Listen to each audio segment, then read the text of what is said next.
क्या आप जानते हैं कि एक ऐसे महान योगी थे जिनका शरीर मृत्यु के 20 दिन बाद भी बिना किसी विकृति के रहा?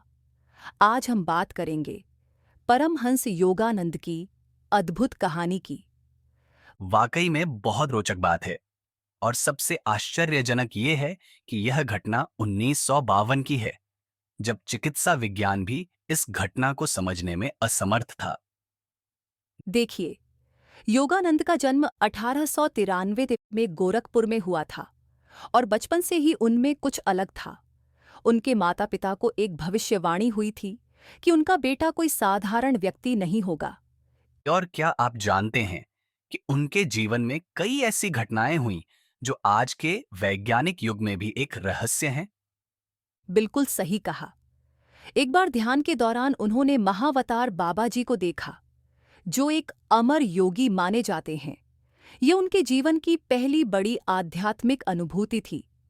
और फिर उनकी मुलाकात स्वामी युक्तेश्वर से हुई, जो उनके गुरु बने। स्वामी युक्तेश्वर ने एक बार हवा से भौतिक वस्तु प्रकट कर दी थी। वास्तव में योगानंद के जीवन में ऐसी कई चमत्कारिक घटनाएं हुईं।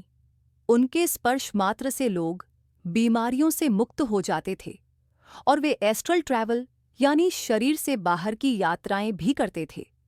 लेकिन मुझे लगता है कि उनकी सबसे बड़ी देन क्रिया योग की शिक्षा थी।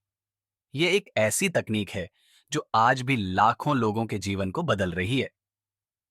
बिल्कुल, क्रिया योग एक वैज्ञानिक पद्धति है जो जीवन ऊर्जा को नियंत्रित करने में मदद करती है। योगानंद ने इसे पश्चिमी दुनिया में लोकप्रिय बनाया। और उन्होंने विज्ञान और आध्यात्मिकता के बीच एक सेतु का निर्माण किया। उनका मानना था कि ब्रह्मांडीय चेतना ही वास्तविकता का निर्माण करती है। देखिए, उनकी एक और महत्वपूर्ण शिक्षा थी कि हर व्यक्ति में दिव्य क्षमताएं छिपी हुई हैं। वे कहते थे कि गहन ध्यान से हम इन क्षमताओं को जागृत कर सकते हैं। और यही कारण है कि आज दुनिया भर में उनके लाखों अनुयायी हैं। उनकी आत्मकथा ऑटोबायोग्राफी ऑफ अ योगी ने लाखों लोगों का जीवन बदल दिया। हाँ, और एक रोचक बात यह है कि स्टीव जॉब्स ने अपनी आईपैड में केवल एक ही किताब रखी थी और वह थी योगानंद की आत्मकथा।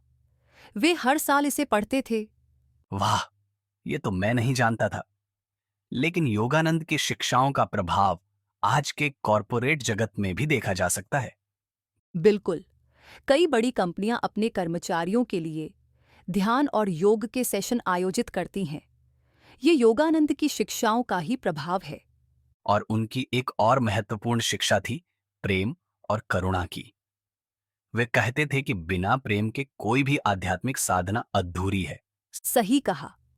और उनका मानना था कि सच्ची आध्यात्मिकता हमें जीवन से भागने नहीं, बल्कि उसका सामना करने की शक्ति देती है। यही कारण है कि उनकी शिक्षाएं आज भी उतनी ही प्रासंगिक हैं। और उनकी महासमाधि की घटना, वह भी एक अद्भुत रहस्य है। 1952 में एक भाषण के दौरान उन्होंने अपने शरीर को त्याग दिया। हाँ, और जैसा कि मैंने शुरू में कहा, उनका शरीर 20 दिनों तक बिना किसी विकृति के रहा। ये घटना आज भी विज्ञान के लिए एक पहेली है। मुझे लगता है कि योगानंद का सबसे बड़ा योगदान यह था कि उन्होंने आध्यात्मिकता को वैज्ञानिक दृष्टिकोण से देखा। बिल्कुल सही। और आज जब दुनिया तनाव और अनिश्चितता से जूझ रही है, उनकी शिक्षाएं और भी महत्वपूर्ण हो जाती हैं। उनका क्रिया योग मन की शांति और आंतरिक शक्ति का एक प्रभावी साधन है। और यही कारण है कि आज दुनिया भर में योग और ध्यान को लेकर इतनी रुचि बढ़ रही है। योगानंद ने इसकी नींव रखी थी। देखिए, एक और महत्वपूर्ण बात यह है कि योगानंद ने कभी किसी धर्म या संप्रदाय की बात नहीं की। उनका संदेश सार्वभौमिक था। वे कहते थे कि सत्य एक है, मार्ग अलग-अलग हो सकते हैं। और इसलिए उनकी शिक्षाएं हर धर्म और संस्कृति के लोगों को आकर्षित करती हैं। यह उनकी सबसे बड़ी सफलता है। आज के एपिसोड को समाप्त करते हुए मैं कहना चाहूंगी कि परमहंस योगानंद का जीवन एक प्रेरणा है। उनकी शिक्षाएं हमें बताती हैं कि कैसे हम अपने जीवन को अधिक अर्थपूर्ण बना सकते हैं। बिल्कुल। और जैसा कि योगानंद कहते थे जीवन की सबसे बड़ी यात्रा अंतर्मन की यात्रा है। इस सोच के साथ आज का एपिसोड यहीं समाप्त करते हैं। धन्यवाद। मिलेंगे अगले एपिसोड में नई जानकारी के साथ।